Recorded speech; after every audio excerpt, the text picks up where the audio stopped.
Hey, what's up, guys? It's Nick Davenport, aka Mr. Mental Muscle, here with another breakdown. But wait, who do we have here? Who are you? Tiana. Tiana. That name kind of sounds familiar. Why do I know you? It sounds so familiar. Tiana. Where I know you from? Because I'm your daughter.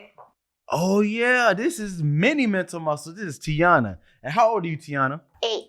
8? And you're in school, I bet. Yeah. What grade are you in, Tiana? 3rd. 3rd grade? How you like 3rd grade? You doing a lot of work, huh? Yeah. Good stuff. What's your favorite subject? Math. Math. That's crazy because her dad, I didn't really like math. I was a history guy. But hey, I'm glad for her. Something I didn't like, she's getting a lot from. So today, I want to do a little different. This episode 7 of the Mental Breakdown podcast. I want to talk to her and get her insight and maybe her ask me some questions on the brain or the mind or life in general so she can understand it at an 8-year-old's level. So maybe other kids or even grown-ups can understand it. And we learn some new things. Maybe she'll teach me something. You teach me something? No. You don't think? Why not? I don't know. Because I'm a grown up?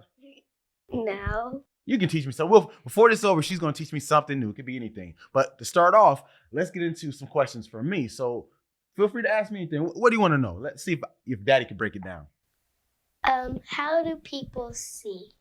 Wow, that's a very good question. So those who don't know, my background is in psychology as well as cognitive science. And believe it or not, vision, seeing is a part of the brain. A lot of people don't understand that the brain needs the eyes, and the eyes taking about 80%. That's a lot, right? 80%, because 100% is the most you can do, right? Mm-hmm. So 80 is pretty high.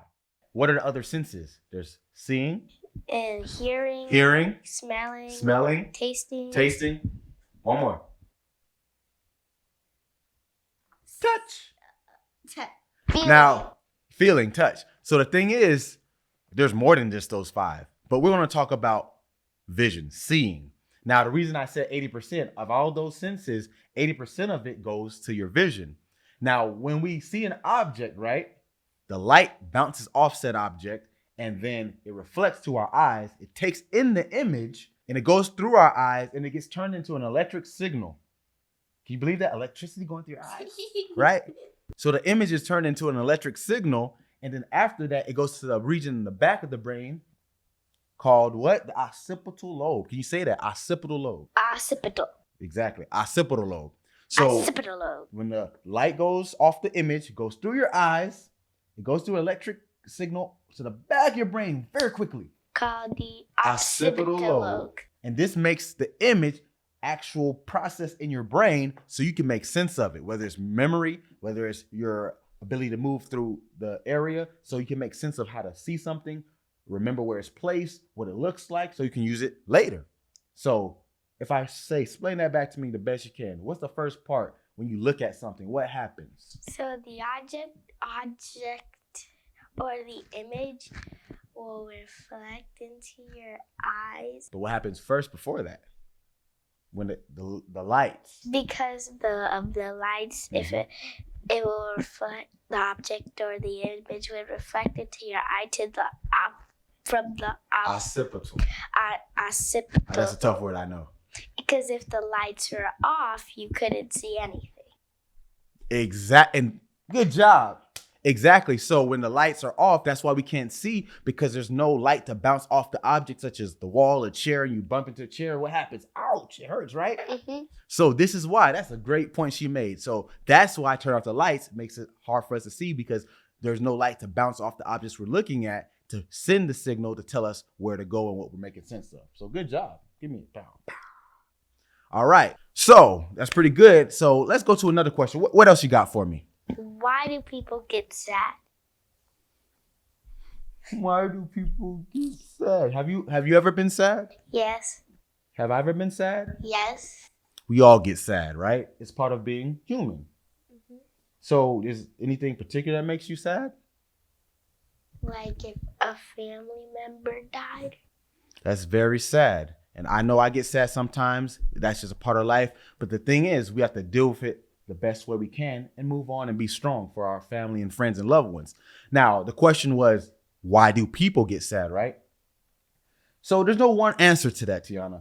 But what happens when we're sad is sometimes make our brain memorize the feeling of not being good. So when we're happy, we feel great, right? We want to have fun. What else? What do we do when we're happy? What do you think of when you think happy? We can run, jump, skip. Play, have fun with friends, right? Yeah. So things of that nature, right? So when someone's sad, they're probably doing the opposite, right? What do people do, you think, when they're sad? They can cry. They cry. They can just want to be alone. Be alone. This is definitely a big part when people are sad. So when people are sad, I was saying that they get into a feeling of wanting to be alone, being by themselves. So this is something called rumination. So all that means is they keep thinking and thinking and thinking about being sad. So guess what? The brain gets conditioned to do it more and more. It's just like practicing. If I practice running, will I get faster? Yes. If I practice jumping, will I jump higher? Yes. So if I practice thinking sad, what do you think what's going to happen? You're going to get even sadder? Exactly. So when people are sad, they typically think about these thoughts that don't make them happy too much that their brain starts saying, I guess we're supposed to feel sad. And that's just not true. Do you have to be sad? No. Now you can do things that you enjoy to be happier, like maybe play with friends. Like you like to color, you like to draw, right? You like to play games on the phone. These are things you have to understand, not just what makes you feel bad, but what makes you feel good, and practice those things. Because if you practice things that make you happy, what thing happens then? You'll feel good. Feel good? You sure? You sure? Is that what's gonna happen? You gonna feel good when you do things that make you happy? Yeah. Exactly. I'm not trying to trick you.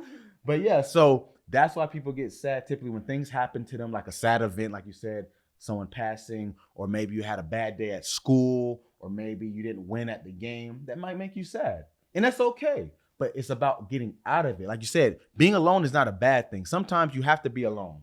But then you need to get out of it and be around people and be better. All right, so you got anything else for me? I want to see if you got one more maybe I could solve or figure out. I had to say something from the, what's it called? The one that we just did. About being sad? Uh-huh. What you got?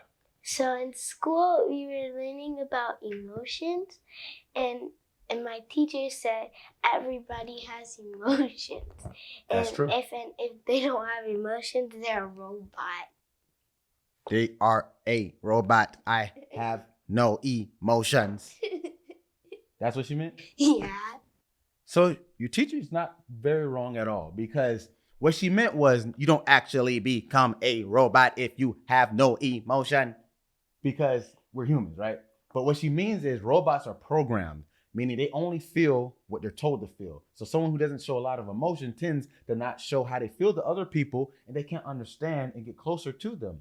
So if you're feeling sad, but you don't tell me, how would I know? Or if you're wanting to address something, you have to let me know. Therefore, I can change how I'm acting towards you, and we can both get better, right? So that's what she means. So that's very good what your teacher said. All right, so before we close this up, I want you to teach me something. So I know I'm 33, you're 8, I'm the dad. I used to be a college professor, I'm the mental guy, but I don't know everything. So I can learn something maybe from Tiana, like be childlike. So what you gonna teach me? Idioms. Idioms. I think I know what those are, but just remind me. What's an idiom? How does that work? So it's like an expression. So somebody would say something like funny or crazy, but it doesn't actually mean that. For example, let's say somebody says it's raining cats and dogs. There's not actually cats and dogs falling from the sky. Really? You sure? Ain't no cats and dogs? Yeah. Okay, I don't know. Maybe. It just means that it's raining so bad and hard that it's hard to like drive or something. Wow, idioms are pretty cool. You know any other ones?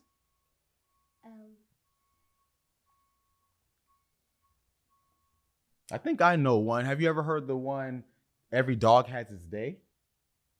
Yeah. Do you know what it means? Should I explain? Can you explain to me? Do you know what it means? No. So I'll explain this one then. I like that one because I'm an underdog, and every dog has its day means eventually if you work hard and keep going, your chance will come. So never give up. So when you hear someone say every dog has its day, means eventually it'll happen. It may not be the day you want it. It may not be fast as you want it, but keep going. Don't give up, and you'll get your chance. So got any other thoughts? Did you have fun doing this? I learned a lot from you, believe it or not. Did you learn something from me? Uh-huh. So anything you want to say before we close it out? Stay in school, kids. No, I'm playing. Well, obviously do that too, but you got anything you want to say? Anything. Say what you want. Tell the world.